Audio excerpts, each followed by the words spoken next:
Welcome to e-hallpass.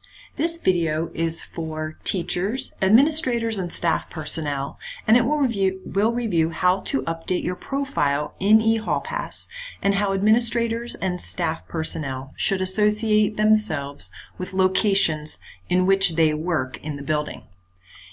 On the e-hallpass screen and on the left-hand side menu at the top is the My Profile option. So when you click on this, the Profile Settings window will open.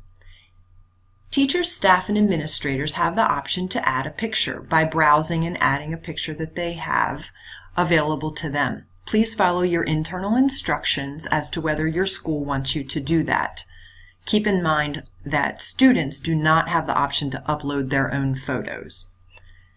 Then, as you continue down the screen here, you should select the title that you want used in the system and that students reference you by. Your first name and last name will default based on the user account that's already been set up. You may not, most likely you will not see a password field here. That usually does not apply to many of our schools. You want to keep this searchable. That means that students will be able to find you in the list of teachers or administrators and staff personnel.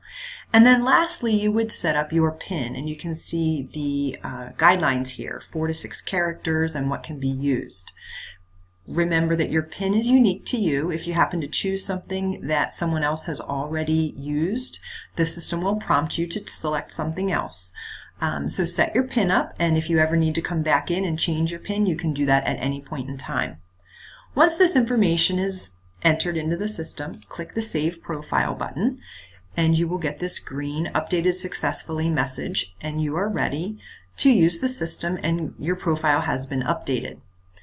So this has been in a teacher account.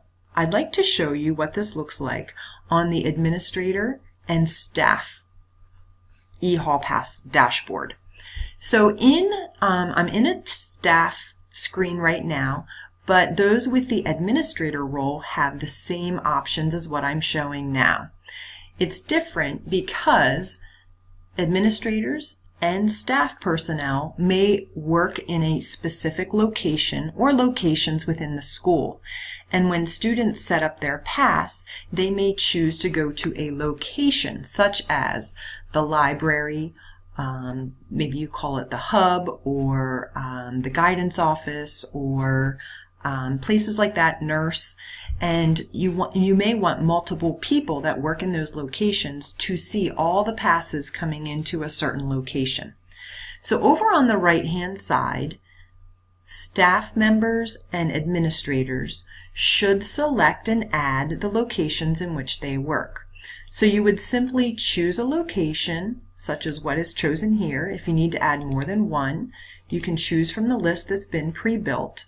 So let's say I also work in the nurse office once in a while, and it's important to see the nurse, any passes coming into the nurse, can add that, and you can continue adding locations, and then click Save once you've added them.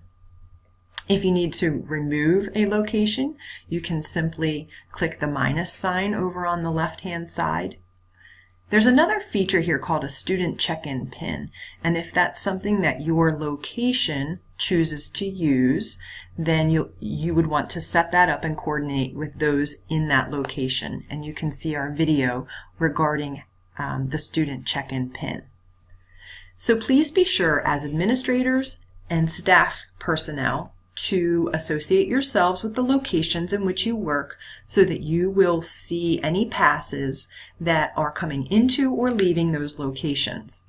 Teachers do not need to associate themselves with a location because when students are going to a specific teacher, they will use that teacher's name. We hope you found this training video valuable. If you should have any questions about using e-hallpass, please follow your school's process for submitting system questions. Thank you.